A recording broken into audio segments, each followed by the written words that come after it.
ওম নমো ভগবতে বাসুদেবায়। হরে কৃষ্ণ, রাধে রাধে। নমস্কার দর্শক বন্ধুরা। জ্যৈষ্ঠ মাসে কৃষ্ণপক্ষিয়া শ্রী অপরা একাদশী ব্রত ইংরাজি 2026 সাল ও বাংলা 1433 বঙ্গাব্দে কত তারিখে পালন করতে হবে, পালনের পূর্ণাঙ্গ সময়সূচি, ব্রত মাহাত্ম্য কথা, এই একাদশী পালনের বিধিনিষেধ কি কি খাবেন ও খাবেন না ব্রত দিনে, বিস্তারিত দেখবেন আজকের এ পর্বে। আশা রাখি সকলে পরমেশ্বর ভগবান শ্রীকৃষ্ণ কৃপায় ভালো আছেন। জ্যৈষ্ঠ মাসে কৃষ্ণপক্ষের একাদশীকে অপরা একাদশী বলা হয়। ব্রহ্মাণ্ড পুরাণে এই একাদশী ব্রতের কথা বর্ণিত হয়েছে। অপরা একাদশীর উপবাস রাখা অত্যন্ত পুণ্যময় বলে বিবেচিত হয়। অপরা একাদশী অত্যন্ত মহিমান্বিত। যে কেউ ভক্তি সহকারে এই অপরা একাদশীর উপবাস পালন করলে শ্রী হরি কৃপায় তার সকল পাপ বিনষ্ট হয়। 2026 সালে জ্যৈষ্ঠ মাসে কৃষ্ণপক্ষিয়া শ্রী অপরা একাদশী ব্রত ইংরাজি 13ই মে, বাংলার 29শে বৈশাখ বুধবার পালন করতে হবে। একাদশী পালনের সঠিক নিয়ম। যেহেতু একাদশীর অর্থ হলো শরীরের জন্য উপবাস এবং আত্মার জন্য ভোজন, তাই একাদশীর দিন আমাদের ভক্তির জন্য অনুকূল, অর্থাৎ যে কাজগুলি করলে শ্রীকৃষ্ণ কৃপা লাভ হয় সেই সকল কাজকর্ম করা উচিত। যেমন পরমেশ্বর ভগবানের সেবায় নিজেকে নিয়োজিত করা, পবিত্র হরিনাম সংকীর্তন করা, গীতা ভাগবত আদি শাস্ত্র পাঠ করা, দান পুণ্য কর্ম করা। এবং যে সকল কাজ বর্জন করতে হবে সেইগুলি হলো ক্রোধ, দুরাচারী, মিথ্যাচার, সহবাস। এছাড়াও একাদশীর দিন প্রসাধনী ব্যবহার করা যায় না, নেশার কোনো বস্তু গ্রহণ করা যাবে না। একাদশীর আগের দিন শুধুমাত্র সাত্ত্বিক খাবার গ্রহণ করতে হবে। আর একাদশীর দিন সূর্যোদয় থেকে পরের দিন সকাল পর্যন্ত উপবাস পালন করার বিধান আছে। এক্ষেত্রে অনুকল্প কৃষ্ণ প্রসাদ গ্রহণ করা যেতে পারে, যার অন্তর্গত ফলমূল, সাবু, দুধ, বিভিন্ন ধরনের বাদাম ইত্যাদি। পঞ্চরবি শস্য ও তার থেকে তৈরি সকল প্রকার খাবার কিন্তু একাদশী দিনে বর্জন করতে হয়। একাদশীর দিন সকালবেলা ঘুম থেকে উঠে স্নান সেরে শুদ্ধ বস্ত্র পরিধান করে ভগবানের মঙ্গল আরতিতে অংশগ্রহণ করবেন। একাদশী ব্রত পালনের সংকল্প গ্রহণ করবেন। একটি কাঠের চৌকির ওপর হলুদ কাপড় বিছিয়ে ভগবান শ্রী বিষ্ণু এবং দেবী লক্ষ্মীর ছবি রেখে অভিষেক করুন। এছাড়াও হলুদ চন্দন দিয়ে তিলক করুন, ধূপদীপ জ্বালান, মিষ্টি ফলমূল অর্পণ করুন। অপরা একাদশীর অবশ্যই ব্রত মাহাত্ম্য কথা পাঠ করতে হবে। শ্রী অপরা একাদশীর ব্রত মাহাত্ম্য কথা এইরূপ। মহারাজ যুধিষ্ঠির শ্রীকৃষ্ণকে বললেন, হে কৃষ্ণ, জ্যৈষ্ঠ মাসে কৃষ্ণপক্ষিয়া একাদশীর নাম কি এবং তার মাহাত্ম্যই বা কি আমি শুনতে ইচ্ছা করি, আপনি অনুগ্রহ করে তা বর্ণনা করুন। শ্রীকৃষ্ণ বললেন, হে মহারাজ, মানুষের মঙ্গলের জন্য আপনি খুব ভালো প্রশ্ন করেছেন। বহু পুণ্য প্রদানকারী, মহাপাপ বিনাশকারী এবং পুত্র দানকারী এই একাদশী অপরা নামে খ্যাত। এ ব্রত পালনকারী ব্যক্তি জগতে প্রসিদ্ধি লাভ করে। ব্রহ্মহত্যা, গোহত্যা, ভ্রূণ হত্যা, পরনিন্দা, পরশ্রী গমন, মিথ্যা ভাষণ প্রভৃতি গুরুতর পাপ এই ব্রত পালনে নষ্ট হয়ে যায়।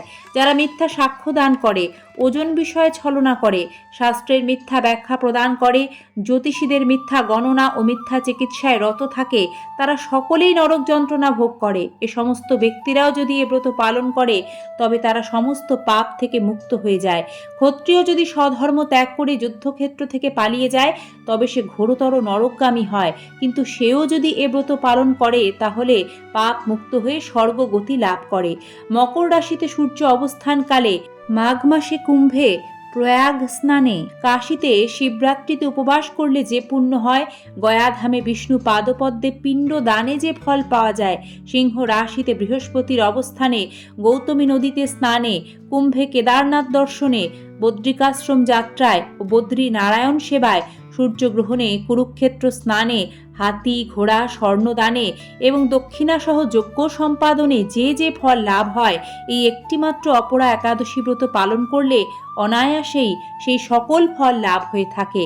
এই অপরাব্রত পাপরূপ বৃক্ষের কুঠার স্বরূপ, পাপরূপ কাষ্ঠের দাবাগ্নির মতো, পাপরূপ অন্ধকারে সূর্য সদৃশ এবং পাপ হস্তির সিংহ স্বরূপ। এই ব্রত পালন না করে যে ব্যক্তি জীবন ধারণ করে, জলে বুদবুদের মতো তাদের জন্ম মৃত্যু কেবল সার হয়। অপরা একাদশীতে উপবাস করে শ্রী বিষ্ণু পূজা করলে সর্বপাপ মুক্ত হয়ে বিষ্ণু লোকে গতি হয়। এ ব্রত কথা পাঠ ও শ্রবণ করলে সহস্র গোদানের ফল লাভ হয়। ব্রহ্মাণ্ড পুরাণে এই ব্রত মাহাত্ম্য বর্ণনা করা হয়েছে। এ ব্রতের পেছনে যে পৌরাণিক কাহিনীটি আছে তা শ্রবণ করো। প্রাচীনকালে মহিধ্বজ নামে একজন রাজা ছিলেন। তিনি একজন ধার্মিক ও দানশীল রাজা ছিলেন।